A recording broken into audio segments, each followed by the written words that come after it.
सराय painting का भी स्वीकृति। रांची में आउटडोर रिंग रोड के लिए 6500 करोड़ से डीपीआर बनाने का निर्देश दिया गया है। जस्टिस तरलोक सिंह चौहान झारखंड हाईकोर्ट के 17वें मुख्य न्यायाधीश बन गए हैं। राजभवन स्थित बिरसा मंडप में राज्यपाल संतोष कुमार गंगवार ने जस्टिस तरलोक सिंह चौहान को झारखंड हाईकोर्ट के मुख्य न्यायाधीश के रूप में पद और गोपनीयता की शपथ दिलाई। इस दौरान उनके माता पिता और परिवार के अन्य सदस्य भी मौजूद रहे। इस मौके पर झारखंड हाईकोर्ट के सभी न्यायाधीश, झारखंड के मुख्यमंत्री हेमंत सोरेन, विधानसभा अध्यक्ष रविंद्रनाथ महतो, नेता प्रतिपक्ष बाबूलाल मरांडी, पूर्व मुख्यमंत्री अर्जुन मुंडा समेत कई मंत्रियों ने उन्हें शुभकामनाएं दी। सीता सोरेन अपनी बड़ी बेटी जयश्री सोरेन के साथ सर गंगाराम हॉस्पिटल पहुंची। अस्पताल पहुंचकर ससुर शिबू सोरेन का जाना हाल। पिछले 15 दिनों से अस्पताल में है मौजूद सीता सोरेन बाबा बैद्यनाथ से उनके जल्द स्वस्थ होने की कर रही हैं प्रार्थना। बताते चले, सीता सोरेन अपनी बड़ी बेटी जयश्री सोरेन के साथ सर गंगाराम हॉस्पिटल पहुंची है, जहां अस्पताल पहुंचकर ससुर शिबू सोरेन का हाल जाना है। वहीं पिछले 15 दिनों से अस्पताल में ही मौजूद है सीता सोरेन बाबा बैद्यनाथ से उनके जल्द स्वास्थ्य होने का कर रही है प्रार्थना। झारखंड के बूटी बस्ती इलाके में बीती रात चोरों ने 3-4 दुकानों में चोरी की घटना को अंजाम दिया, जिससे स्थानीय लोगों और दुकानदारों में भारी आक्रोश है। चोरों ने लाखों रुपए के सामान पर हाथ साफ कर दिया है। लोगों का आरोप है कि पुलिस की लापरवाही के कारण अपराधी बेखौफ है। पुलिस और डीएसपी की टीम मामले की जांच में जुटी हुई है। पूर्व लोकसभा उपाध्यक्ष कड़िया मुंडा की तबीयत बिगड़ गई है। रांची के मेडिकल हॉस्पिटल में उन्हें इलाज के लिए भर्ती कराया गया है। नेता प्रतिपक्ष बाबूलाल मरांडी ने अस्पताल जाकर कड़िया मुंडा से मुलाकात की है और जल्द उनके स्वस्थ होने की कामना की। उन्हें सांस लेने में दिक्कतों का सामना करना पड़ रहा था, जिसके बाद उन्हें मेडिकल अस्पताल में भर्ती कराया गया है।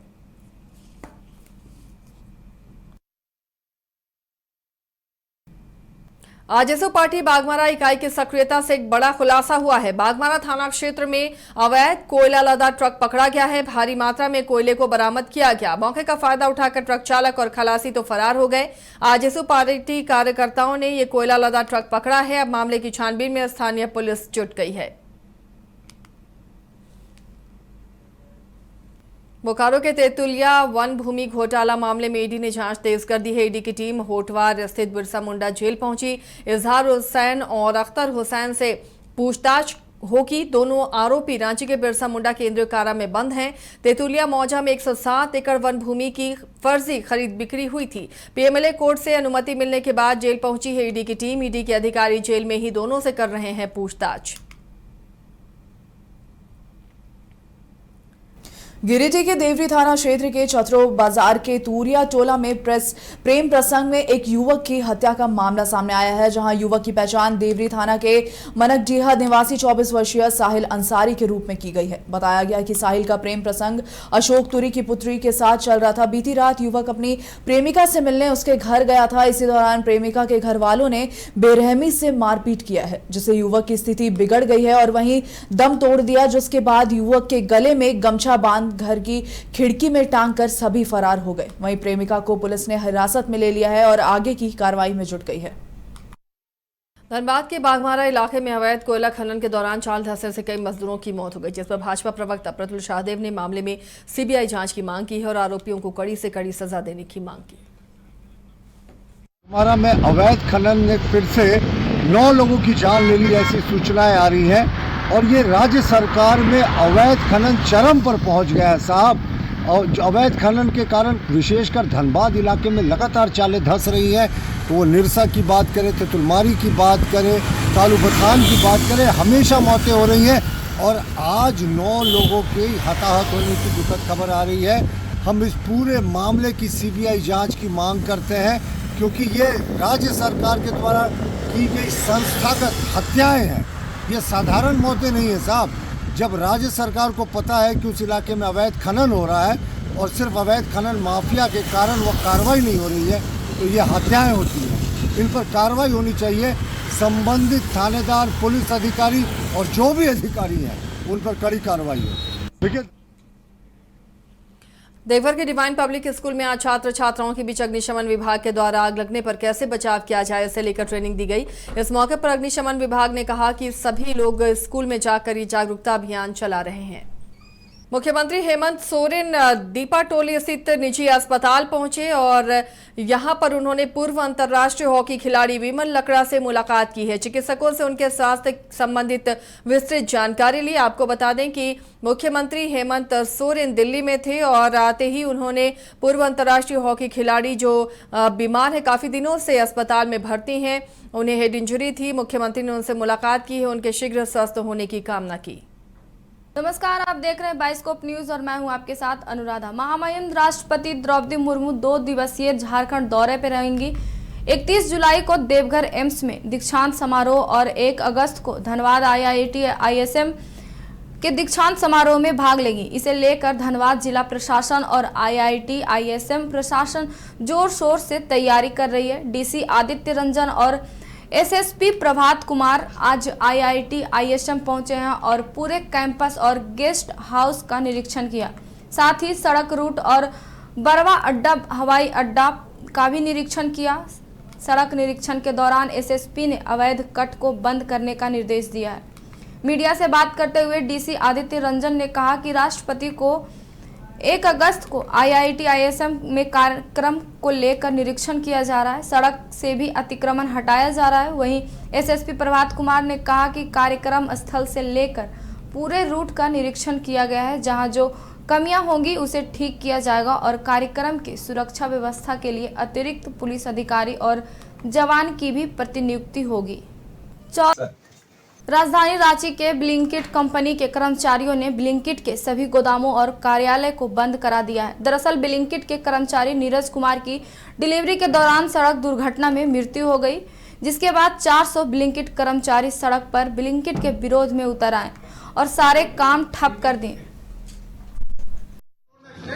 है कि आज एक स्टाफ की मौत हो गई है, पर यह कंपनी इसकी सुध तक लेने नहीं आया है, जिसका वो सड़क पर उतरकर विरोध कर रहे हैं। कर्मचारियों का कहना है कि नीरज के घर वालों की आर्थिक स्थिति ठीक नहीं है, इसलिए कंपनी उसके घर वालों को मुआवजा दे, नहीं तो वो सारा काम ठप कर देंगे। झारखंड आदिवासी संगठन ने CO और BDO को ज्ञापन सौंपकर 17 बेघर परिवारों के लिए उचित मुआवजे और पुनर्वास की मांग की है। ये परिवार विद्युत नगर में रहते थे, लेकिन भारी बारिश के कारण उनके घर टूट गए और वो बेघर हो गए। संगठन ने अधिकारियों से मांग की है कि इन परिवारों को उचित मुआवजा और पुनर्वास प्रदान किया जाए।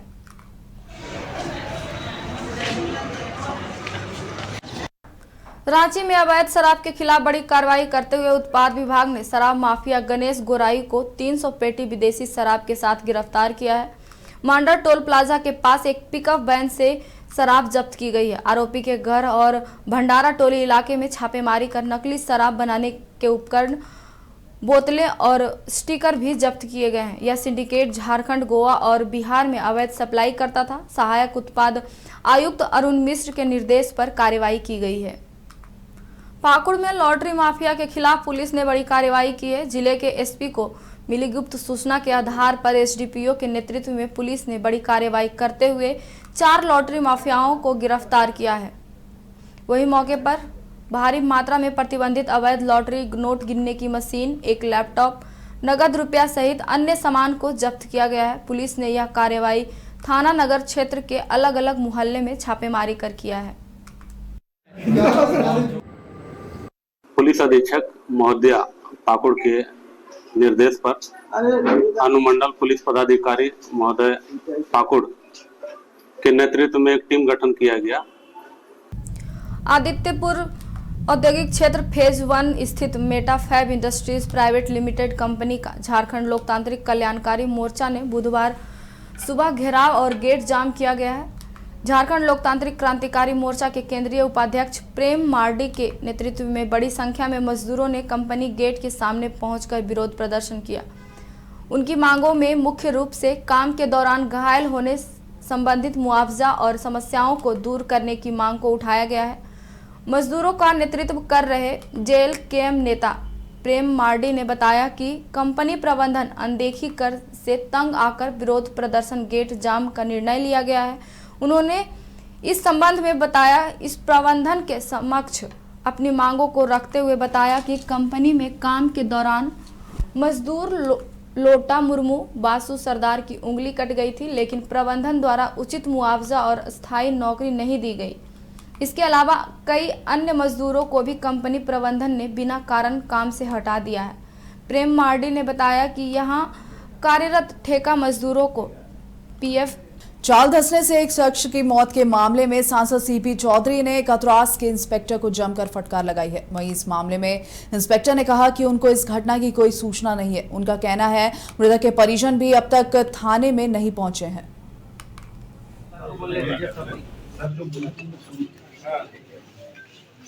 हम देख रहे हैं पूरा दोनों मुंह ढका हुआ था कि नहीं देख रहे हैं बताइए। सर ये पहले बीसीसीएल वहाँ भराई थी जी नहीं किया, अभी किया, रात में किया, तुम लोग नहीं बात करें। हाँ बताइए, हाँ बताइए। सर जो वो बीसीसीएल से पहले भराई हुई सर थाना प्रभारी को गए थे और जब हम लोगों को सूचना जो मीडिया के माध्यम से मिला या वरीय पदाधिकारी के माध्यम से जो सत्यापन की मिला तो ये बीसीसीएल के साथ में गए हैं, सीआईएसएफ के साथ में गए हैं। खुद थाना प्रभारी वो अजीत जी हैं, वो खुद गए हैं वहाँ जाकर के सर वेरीफाई किए हैं। उसकी पुष्टि हम लोगों को सर चूंकि अभी तक कोई किसी परिजन का कोई शिकायत प्राप्त नहीं हुआ है, ना कोई मिसिंग। शाबाश शाबाश, यही बहुत बढ़िया सर जो हमारा सर क्लियर है ना, वो ठीक है। देवघर के एम्स के पास एक पैथोलॉजी का उद्घाटन आज डॉक्टर सुनील खवाड़े समाज सेवी रीता चौरसिया के हाथों संपन्न हुआ है। वहीं मौके पर डॉक्टर सुनील खवाड़े ने कहा कि अब देवघर मेडिकल हब बन चुका है, यहां हर तरह का इलाज होना शुरू हो चुका है, इसलिए अब देवघर के लोग इलाज के लिए बहुत कम बाहर जाते हैं। उद्घाटन होने से यहां के मरीजों को काफी सुविधा मिलेगी, साथ ही 30% डिस्काउंट में पैथोलॉजी में सभी तरह का टेस्ट होगा। वहीं समाज सेवी सीता चौरसिया ने इस पैथोलॉजी के लिए उज्जवल भविष्य की कामना की है। चांडल वन क्षेत्र के जिमड़ी गांव में बीती रात एक जंगली हाथी ने हमला बोल दिया। बुलू महतो के घर को तोड़ते हुए दीवार और छत गिरा दी है, जिससे एक महिला गंभीर रूप से घायल हो गई है। वही घटना रात करीब 2:30 बजे की बताई जा रही है। घायल महिला का इलाज नीमडी सीएचसी में चल रहा है। फॉरेस्ट विभाग ने 5,000 रुपए की सहायता भी दी है। वहीं सामाजिक कार्यकर्ता और झामुमो नेता ने जंगल कटाई और निर्माण को हाथियों के गांव पहुंचने का कारण बताया है। वन विभाग ने मामले की जांच शुरू कर दी है। मॉनसून के दौरान करंट लगने की कई घटनाएं होती है। इसको देखते हुए झारखंड बिजली वितरण निगम लिमिटेड ने बिजली सुरक्षा एवं जागरूकता अभियान के तहत 1 दिवसीय कार्यशाला का आयोजन हजारीबाग में किया है, जिसमें बताया गया कि मॉनसून के दौरान क्या सावधानी बरतने की जरूरत है, साथ ही अगर किसी व्यक्ति को करंट लग जाए तो उसे कैसे बचाया जाए। और उप महाप्रबंधक अशोक कुमार उपाध्यक्ष ने बताया है कि बिजली एक ऐसी सेवा है जो हर व्यक्ति को आज के समय में मिल रही है, इसलिए बिजली से काम करते समय सावधानी बरतना बेहद जरूरी है, क्योंकि जरा सा चूक गंभीर चोट या जानलेवा साबित हो सकती है। जामताड़ा जिले की स्वास्थ्य व्यवस्था और 108 एम्बुलेंस की पोल उस समय खुल गई जब ईंधन खत्म होने पर मरीज 1 घंटे तक तड़पता रहा। रिम्स निदेशक डॉक्टर राजकुमार द्वारा स्वास्थ्य मंत्री इरफान अंसारी के शोकॉज नोटिस को चुनौती देने वाली याचिका पर झारखंड हाईकोर्ट में आज सुनवाई हुई है। सुनवाई के दौरान राज्य सरकार ने जवाब दाखिल करने के लिए अतिरिक्त समय की मांग की है, जिसे कोर्ट ने स्वीकार भी कर लिया है। अब इस मामले की अगली सुनवाई 3 सप्ताह बाद निर्धारित की गई है। पिछली सुनवाई में हाईकोर्ट ने राज्य सरकार को स्पष्ट निर्देश दिया था कि वह अपना पक्ष समय पर दाखिल करे। रिम्स निदेशक ने अपनी याचिका में शोकॉज नोटिस को षड्यंत्रपूर्ण करार देते हुए उसे रद्द करने की मांग की है। उनका आरोप है कि उन्हें हटाने के लिए शासी परिषद से सदस्यों के हस्ताक्षर कराने का प्रयास किया जा रहा था। स्वास्थ्य मंत्री ने निदेशक से 12 बिंदुओं पर जवाब मांगा था, लेकिन उनके उत्तरों से असंतुष्ट होकर शोकॉज जारी किया गया। डॉक्टर राजकुमार ने इसे दुर्भाग्यपूर्ण कार्रवाई बताई है।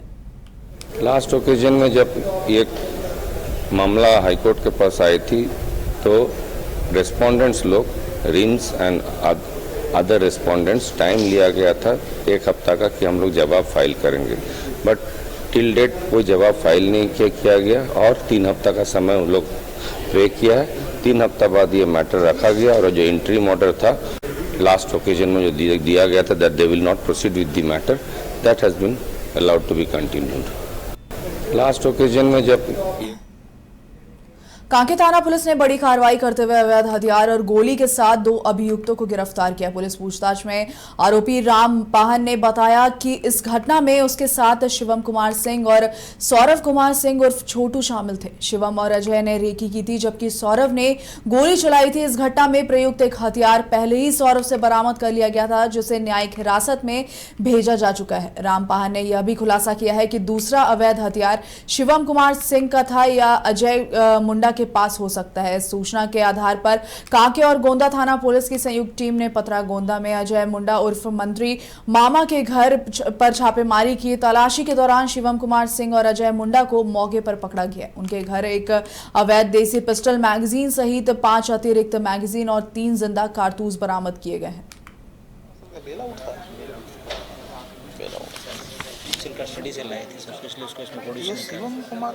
हाँ, 1 अगस्त 24 को कांके थाना क्षेत्र में घटना घटी थी, इसमें फायरिंग हुई थी, गोली लगा था। उस समय केस का उद्भेदन हुआ था और उसमें लोग जेल गए थे। उसमें 2 अपराधी बचे हुए थे। एक अपराधी जो है वो दूसरे केस में जो है आजीवन कारावास की सजा पा चुका है, रामपाहन, और वो बेल आउट था। वह भी इस घटना को कार्यक्रम में शामिल था। उसको पुलिस रिमांड में लाकर पूछताछ किया गया। जब उसने सरेंडर किया उस केस में, तो रिमांड में जो उससे पूछताछ है उसके आधार पर आर्म्स वेपन रिकवर हुआ है, जो इन दोनों के पास से रिकवर हुआ है। तो कुल मिलाकर जो है इस केस में 3 एक्यूज हुए हैं ना, तो 3 अभियुक्त गिरफ्तार हुए हैं और उसमें जो है 1 पिस्टल, 6 मैगजीन और 3 गोलियां रिकवर हुई है। 1 अगस्त 24 को कांके थाना क्षेत्र में घटना घटी थी, इसमें फायरिंग हुई थी, गोली लगा था। उस समय केस का उद्भेदन हुआ था और उसमें लोग जेल गए थे। उसमें 2 अपराधी बचे हुए थे। एक अपराधी जो है वो दूसरे केस में जो है आजीवन कारावास की सजा पा चुका है, रामपाहन, और वो बेल आउट था। वह भी इस घटना को कार्यक्रम में शामिल था। उसको पुलिस रिमांड में लाकर पूछताछ किया गया। जब उसने सरेंडर किया उस केस में, तो रिमांड में जो उससे पूछताछ है उसके आधार पर आर्म्स वेपन रिकवर हुआ है, जो इन दोनों के पास से रिकवर हुआ है। बिहार चुनाव से पहले शराब तस्कर सक्रिय हो गए हैं। रांची पुलिस ने बड़े बेड़ो इलाके में गुप्त सूचना पर कार्रवाई करते हुए रुई लदे ट्रक से 800 पेटी विदेशी शराब जब्त की है। शराब की यह बड़ी खेप बिहार में भेजी जा रही थी। मामले में 2 तस्कर को भी गिरफ्तार किया गया। वहीं एसएसपी चंदन कुमार सिन्हा ने बताया कि शराब को शातिर तरीके से छिपाकर भेजा जा रहा था। पुलिस पूरे सिंडिकेट की जांच में जुटी है, जिसके तार झारखंड, बिहार, यूपी, पंजाब और हरियाणा से जुड़े हो सकते हैं। कहाँ से रूट क्या था?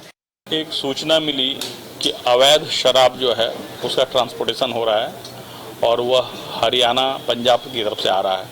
सूचना मिलने पर पुलिस ने त्वरित कार्रवाई की और डीएसपी बेड़ो के नेतृत्व में थाना प्रभारी बेड़ो और उसकी पूरी टीम जो थी, इन लोगों ने इंटरसेप्ट किया। तो ट्रक में रुई लदा हुआ था, पर जब रुई का जो ऊपर का लेयर हटाया गया तो नीचे में शराब पाया गया।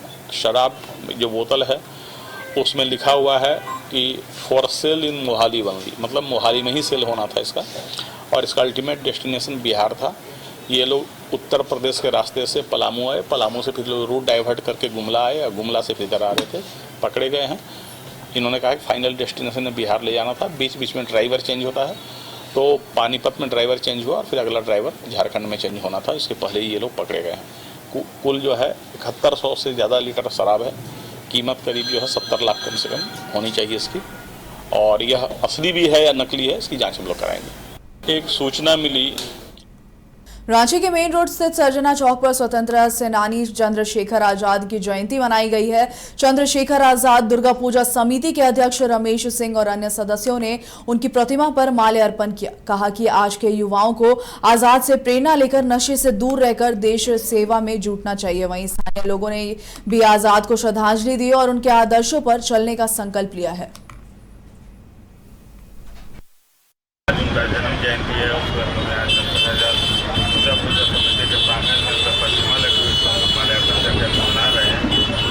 था 25 वर्ष की उम्र में ही उन्होंने अंग्रेजों के सामने सरेंडर करने से अच्छा अपने आप को गोली मार के समाप्त किया। ऐसे वीर योद्धा हमारे देश के सब कुछ आज उनके बलिदानों की वजह से आज हमारा देश आज़ाद है और आज हमारा देश इतनी तरक्की की ओर बढ़ा हुआ है। इस अमर शहीद बलिदान के बलिदान को हम लोग याद करके, इन्हें नमन करके उनका जन्म जयंती मना रहे हैं।